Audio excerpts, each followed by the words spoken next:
Hello, my name is David Lankes, and I want to welcome you to the second of our Radical Conversations on New Librarianship, a series of issues that we're putting to the library community that we're wrestling with as writing the Radical's Guide to New Librarianship.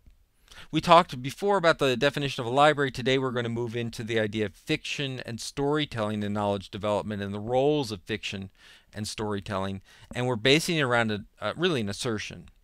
By telling more and different stories, communities are empowered to dream bigger and see a broader range of possibilities in their future. With the question, should libraries be more explicit about stories as knowledge creation? Does it help to make it explicit what we're doing with our stories?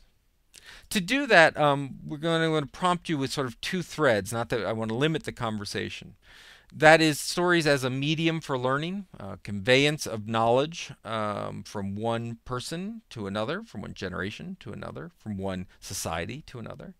And then get into the idea of fictions and the stories we tell or don't tell in the role of power and possibilities. I'm put up here one of my favorite books of all time. My name is Asher Lev. I ran into this book when I was in high school, where I was a slightly nerdy, socially awkward guy who loved art. And while I did not have an Orthodox Jewish parents who hated art, it really was something I could relate to. And I learned about myself. I learned about how to relate to those around me, to my community. I learned I wasn't alone.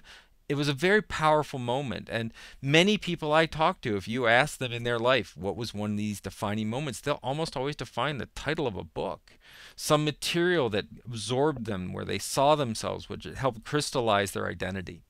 We know that fiction and stories and these narratives can be ways of conveying universal knowledge. This came up in the New Librarianship MOOC we offer from time to time. Here was Megan talking about agreeing with comments about how indigenous community knowledge can be transferred through stories, shared through verbally, through dance, through artwork. The idea where we can challenge people to know about myths and legends and how we share knowledge through these stories. My son is in high school, a freshman in high school, and he's about to start reading Romeo and Juliet. And it's not so he can learn about iambic pentameter. It's so he can really understand that these stories told centuries ago still pervade culture. It's how we begin to define ourselves. We can see it in movies, we can see it in games, we can see it in other books and how we interact. And so fiction becomes a way of telling these universal truths. It also becomes a way of reifying societal norms and creating archetypes and telling the story and making sense of the world around us. And so that's the idea of tell me what you think about in terms of the role of fiction. The other thread that I'd like to pick up in our conversation this week is around the idea of power, stories and power. And so, what is this? Well, already in the Atlas, when talking about literacy, there became this idea that, we're about empowering others, and to empower our communities, empower others, we have to gain power ourselves. And some people have misconstrued that as sort of a rather political sense of hoarding power and taking on, making ourselves important. And I disagree. I think it's taking on skills and resources that we can then redistribute to the community. If you believe in literacy and you want people to gain power in their lives by being able to read, you have to know how to read. You have to have that power yourself. And more than that, you have to learn how to teach and convey that. You have to empower and gain the power of literacy and teaching and use that to help others gain that power. So that's what power is meant much more as the idea of capability. It can be influence. It certainly is in the notion of authority. But here's the discussion from page 74 and 75 of the Atlas. Librarians, I would argue, need to view literacy as a means of acquiring power. You want a radical text? Tom Sawyer, Harry Potter, which I know is not the name of the book, but work with me. Twilight, 1984, Catcher in the Rye of the Fountainhead. Even Danielle Steele novel can tell us something about ourselves. We must see literacy as a proactive act of power, a necessary skill and service not to some larger societal ideal, but the power of the individual. And this really is the notion that stories that we tell, the fiction that we make available through collections, etc., is about possibilities. This once again was discussed in the MOOC where we had Jerry talking about Adichie spoke, I could not help but think of the human library would have helped people have common goals and dreams. That they can be African or LGBT. There is a human collective. Fiction is part of this. That is why everyone has to be represented. There are so many stories. She's referring to a TED Talk, which is linked on this page. It is 20 minutes extraordinarily well spent.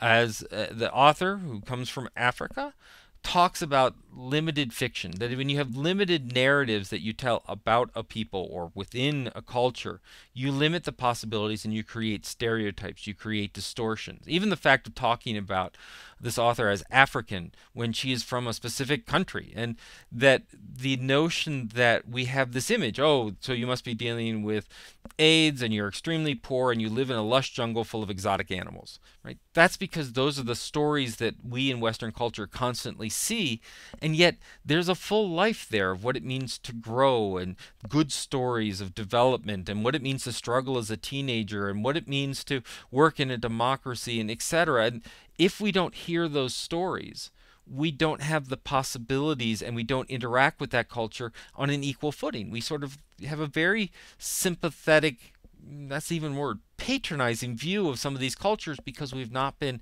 exposed to the full richness of the stories and cultures that they tell. And we can look at this not only as a way of looking at cultural connection, but you can also look at it as cultural control.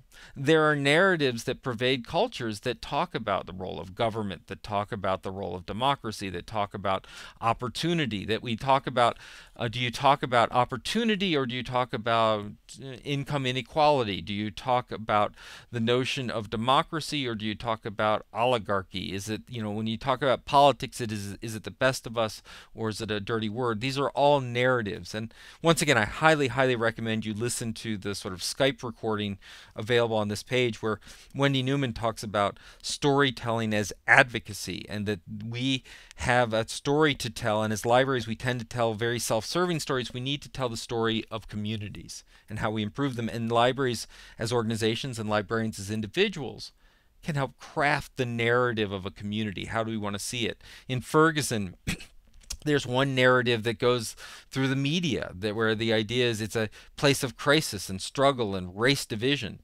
But the libraries, the St. Louis County Library, the Ferguson Library, even the school libraries, they've really tried to add an additional layer of narrative where these are people and they're struggling with different things and they desire an education, and humanizing that entire situation.